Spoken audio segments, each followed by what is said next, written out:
Bernard. Et là, on va donner la parole à Li Chaosu, qui est aussi une personne très connue du GIS. Il est docteur en sciences du langage. Sa thèse a été soutenue en 2013 et il portait sur la typologie du défigement dans les médias écrits français. Aujourd'hui, il est linguiste et informaticien en tant que chercheur postdoctoral au laboratoire de linguistique formelle de l'Université de Paris. Il est bien connu du GIS, on l'a tous connu, puisqu'il a conçu et lancé et animé la première plateforme Ludocorpus. Et aujourd'hui, il a choisi de nous parler de patterns des jeux de mots et des jeux de mots patterns. Merci, Ciao. Merci, Lucia. Bonjour à toutes et à tous. Merci d'avoir organisé cette journée et je te rencontre. On a déjà témoigné à travers des communications sont passées qui couvrent un large spectre de disciplines en sciences humaines. Et c'est ça qui fait la force du GIS, qu'on accueille les chercheurs de différents horizons en sciences humaines pour faire émerger la thématique commune qui est le jeu. Donc moi, pour ma part, je vais parler des jeux de mots à partir de mes domaines de prédilection, qui est la science du langage et le traitement automatique. Donc, je vais vous parler des patterns de jeux de mots et jeux de mots patents. Donc, pattern, c'est un anglicisme qui veut dire modèle. Et jeux de mots patents, ici, patent, qui veut dire des jeux de mots manifestes qu'on reconnaît qu'on reconnaît facilement. Voilà, une petite présentation de moi-même. Donc, j'ai fait une thèse sur le défigement, qui est un type de jeu qui est basé sur les expressions qu'on appelle des expressions figées. En fait, ce sont des expressions idiomatiques, des locutions, des façons de parler, des routines conversationnelles. Donc, en gros, des formes qui subissent des contraintes syntactico-sémantiques, lexicales ou pragmatiques dans leur emploi. Et j'ai travaillé sur le discours humoristique, en particulier sur le corpus de canards enchaînés, donc que j'ai pu, à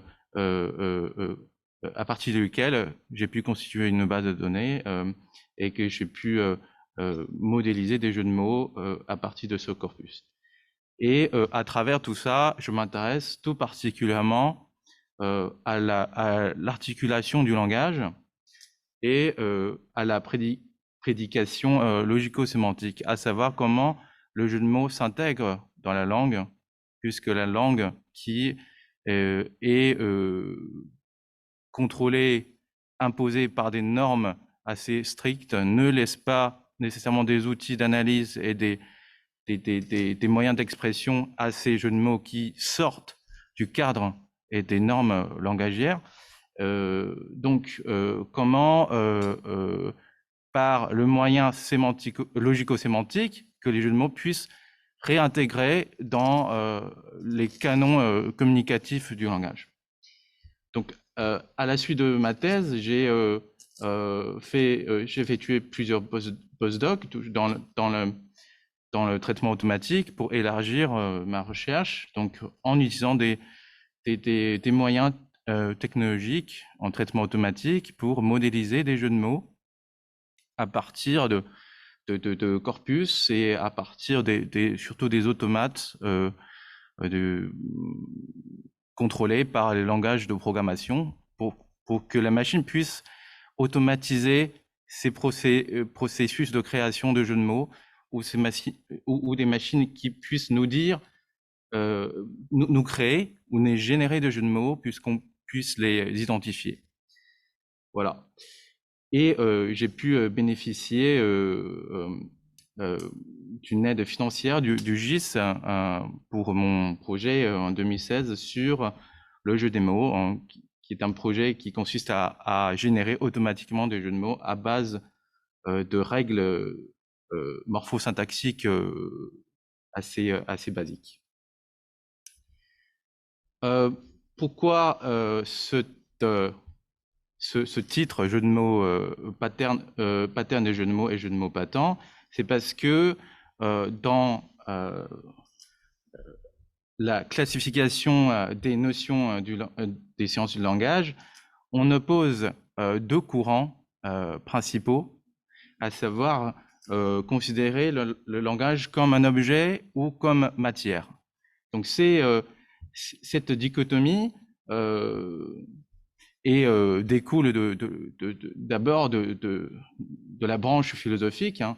Donc ici il y a le philosophe Humboldt, donc début 19e, qui considère le langage comme une sorte d'ouvrage, d'activité, donc ergon. Non, qui ne considère pas justement comme un ouvrage ergon, mais qui considère le langage comme une activité, énergia. Ça veut dire que le langage n'est pas des normes strictes, mais un continuum de plusieurs formes particulières. Donc cette considération du langage qui était un peu avant-gardiste par rapport aux idéologues, surtout quand Humboldt a séjourné à Paris et qui a pu échanger avec à l'époque des philosophes et des idéologues français qui s'opposent au courant français qui était quand même assez cartésien sur le fonctionnement de la langue. Et de là, de cette affirmation de Humboldt, on peut tirer plusieurs conclusions. Voilà, des conclusions qui sont peuvent aller à une extrémité assez violente, comme ce qui a confirmé Voss, qui dit l'insistance humboldtienne sur l'aspect énergétique du langage représente la victoire de l'intériorité particulière sur l'extériorité universelle, de la forme sur la matière. Donc, si on suit le raisonnement de cette interprétation, ça veut dire on oppose forcément deux catégories des choses sur le langage. C'est-à-dire, soit on considère le langage comme une sorte de forme qui subit une certaine fixité, soit on considère le langage comme du mouvement. Donc, cette conclusion, en fait, qui n'est pas dite par Humboldt lui-même,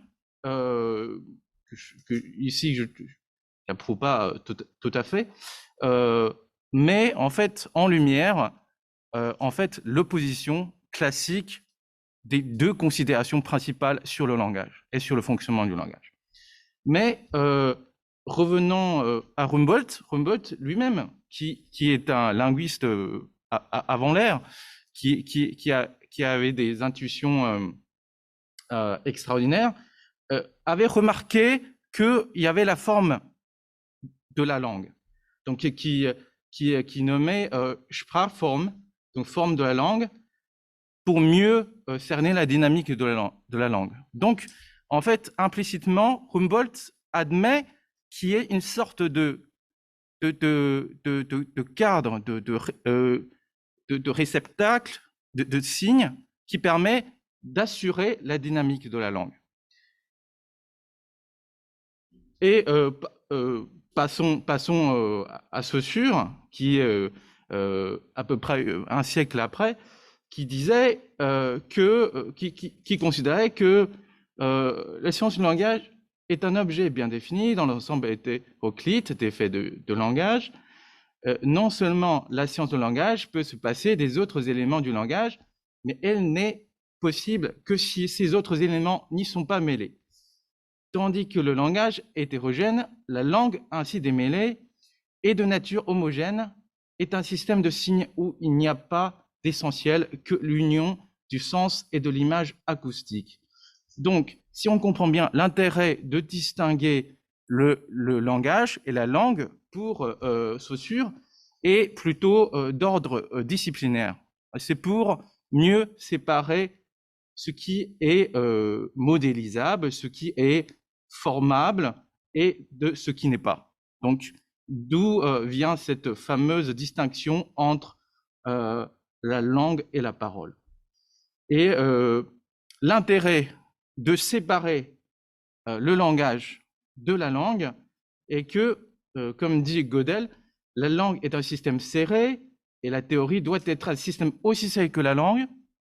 Là est le point difficile, car ce n'est rien de poser à la suite l'une de l'autre des affirmations, des vues sur la langue, le tout, et de les coordonner en un système. Donc, c'est une question méthodologique, parce que si on ne pose pas de base qui est formable, on ne peut pas étudier avec de méthodes formalistes.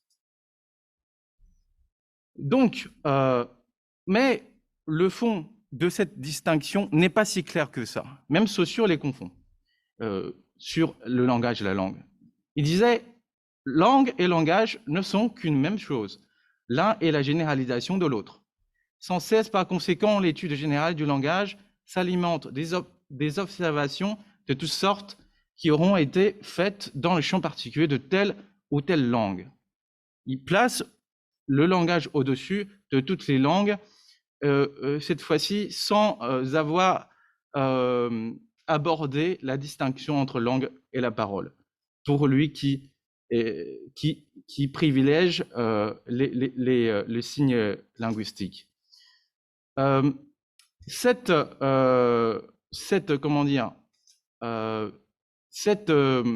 confusion entre langue et langage n'est pas si évidente que ça, parce que, comme dit Rastal, the differences between viewing language as communication pattern, donc les différences de point de vue, de considérer le langage comme un outil de communication ou des patterns, des modèles, en fait, sont des différences de vision sur le langage, n'est pas une différence de fond. Donc, ici, pour dire que c'est la langue ou le langage, ce n'est qu'une différence de vision. Mais ce qui nous intéresse dans cette communication, c'est le côté formaliste et côté fixe du langage, sans avoir à nier le côté dynamique du langage qu'on connaît déjà. Parlons maintenant de la grammaire. On sait que la grammaire est un type de pattern. On ne peut pas faire n'importe quoi avec la grammaire. Si on fait une faute de grammaire, on est sanctionné.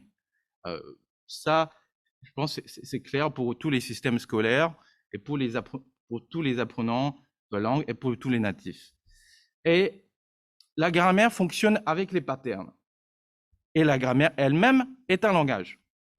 Donc, comme on peut voir, par exemple, la grammaire, c'est le signe, c'est le symbole des compétences de retenir les normes, de appliquer les normes. Cette compétence est une compétence à la fois linguistique et psychologique. C'est-à-dire qu'on retient des normes qui sont constituées non seulement de signes linguistiques, mais de leur emploi. Et de par leur emploi, on suscite nécessairement des réactions psychologiques de part d'abord du locuteur, mais de son interlocuteur. Donc, de par ces normes, on suscite en fait une chaîne de réactions qui va du signe linguistique aux effets psychologiques. Mais comment on y arrive?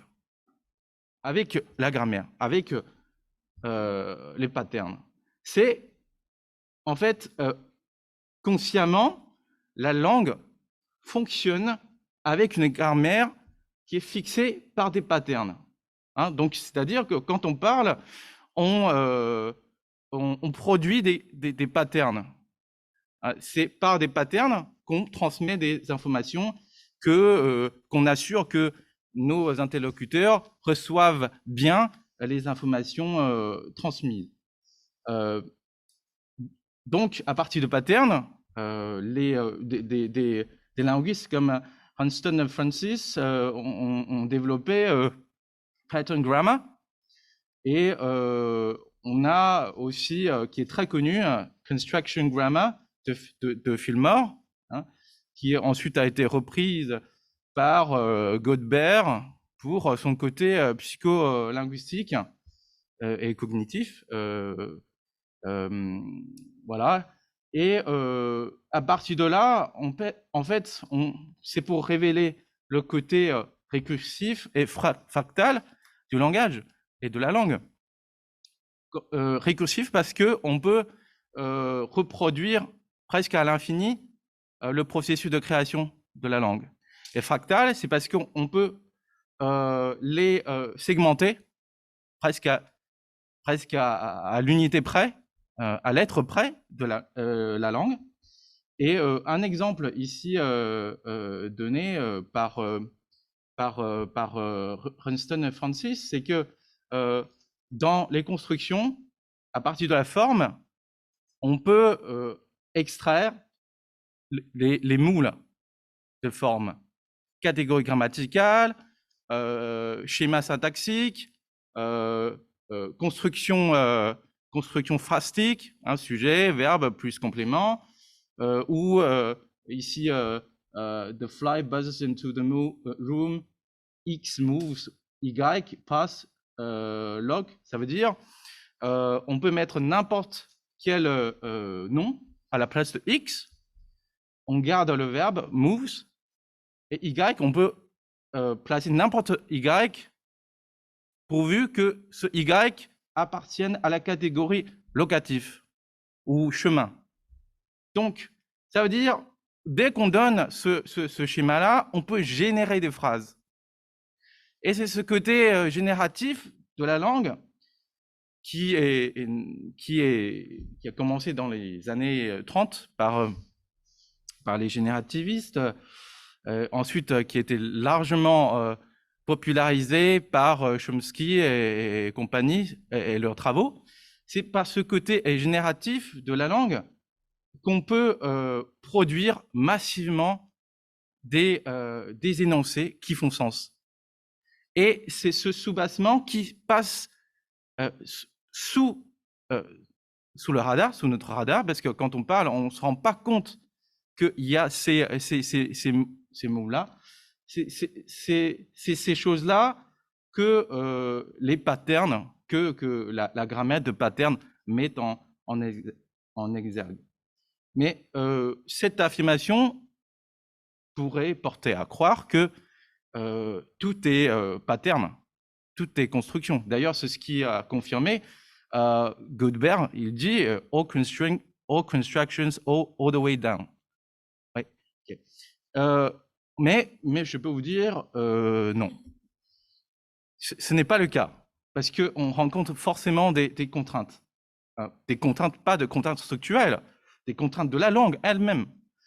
C'est-à-dire, quand on dit, par exemple, une expression idiomatique, out of patience, on peut dire don't be so out of patience, mais cette même structure, on peut dire out of money, ça marche, out of time, ça marche, mais on ne peut pas appliquer la négation à ces deux formes-là.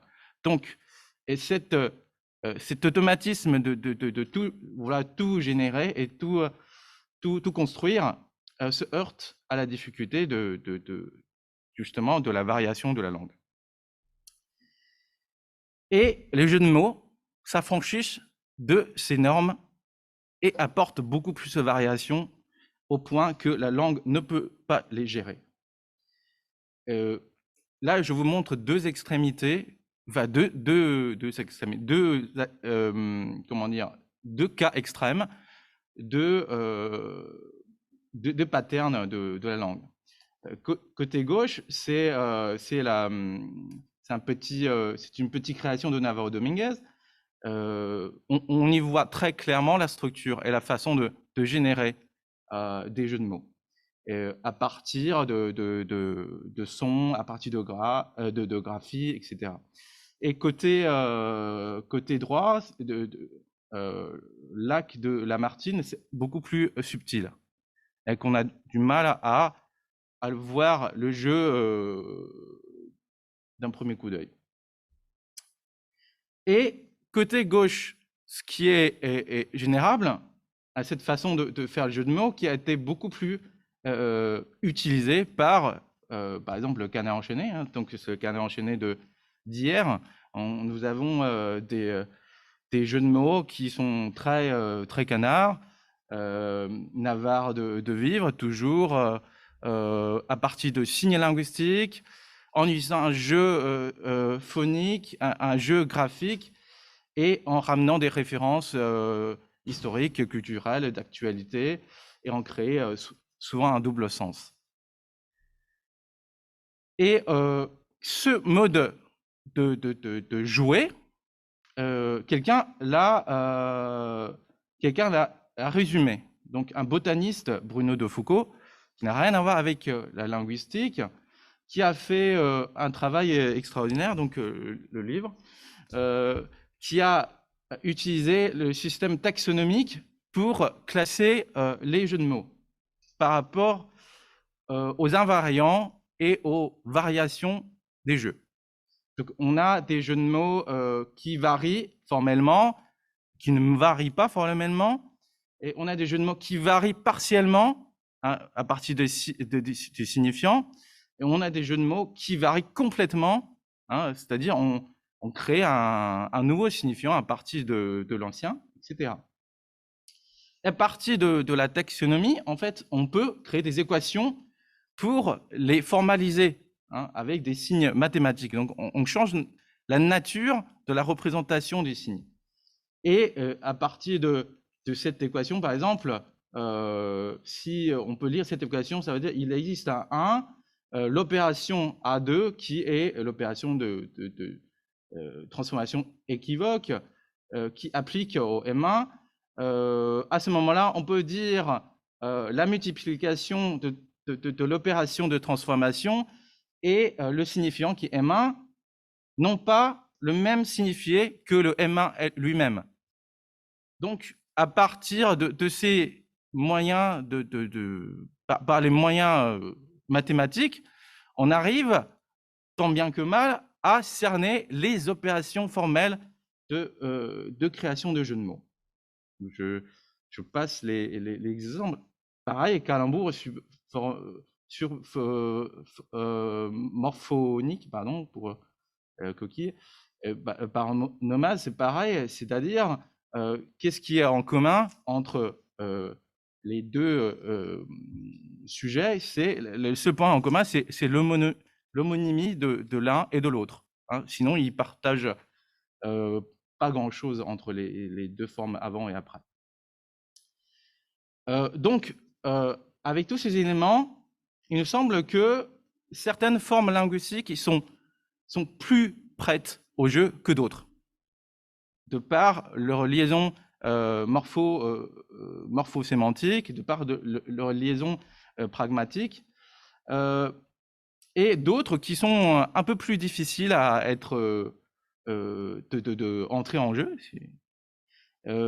Par exemple, ce qui est appelé par Rastier le jeu sémantique, c'est-à-dire la forme ne varie pas, c'est le contexte qui varie.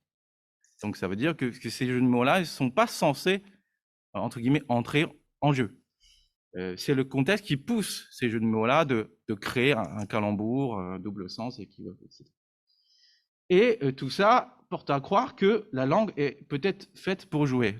D'ailleurs, la fameuse phrase de Boris Vian qui dit que si les jeux de mots étaient faits pour ça, et nous avons des preuves que, comme quoi, tous les signes linguistiques peuvent entrer en jeu, moyennant des contextes et des opérations favorables. Alors, voilà ce que nous avons fait à la suite de notre étude de terrain théorique, c'est que nous avons utilisé des moyens technologiques pour repérer des jeux de mots et créer des jeux de mots. Alors, comment on a fait? C'est qu'on collecte d'abord des graines, ce qu'on appelle des graines de jeux de mots, manuellement, et ensuite on les lématise, donc on les met en unités, comme des unités monolexicales, Et on crée des patterns à tout, donc pour accueillir toutes ces variations syntaxiques et morphologiques qu'on peut avoir. Ensuite, on les projette, ces graines, dans des grands corpus pour récupérer des séquences qui peuvent les contenir, ainsi que leurs variations. Donc, on a travaillé sur un corpus de tweets. Et voilà les premiers jets. Donc, on peut voir, par exemple, à partir de la graine, que la force soit avec toi, on a récupéré des séquences qui contiennent une partie ou la totalité de la graine.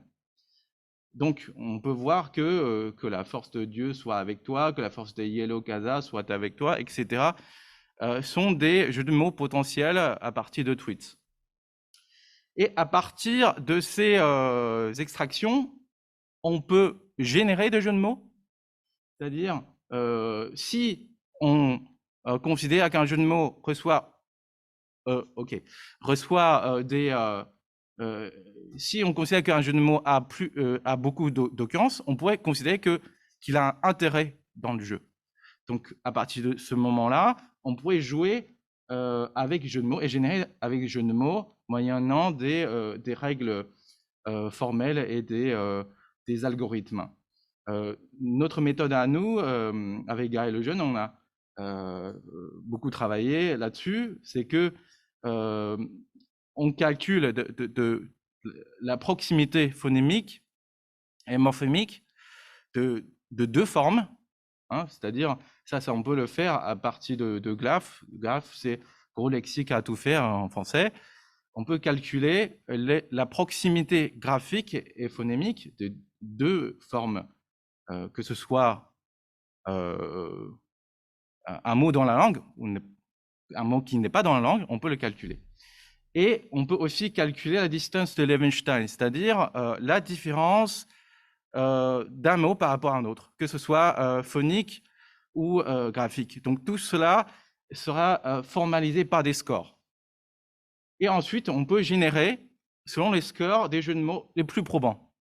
Hein, je traverse la rue et je vous trouve du travail. On peut dire je travaille la rue et je vous trouve du travail. Donc ici, on a changé 2 lettres, 2 ou 3 lettres, de traverser à travailler. Hein. Donc la machine calcule un score et évalue automatiquement la pertinence de ces opérations. Voilà, je conclus.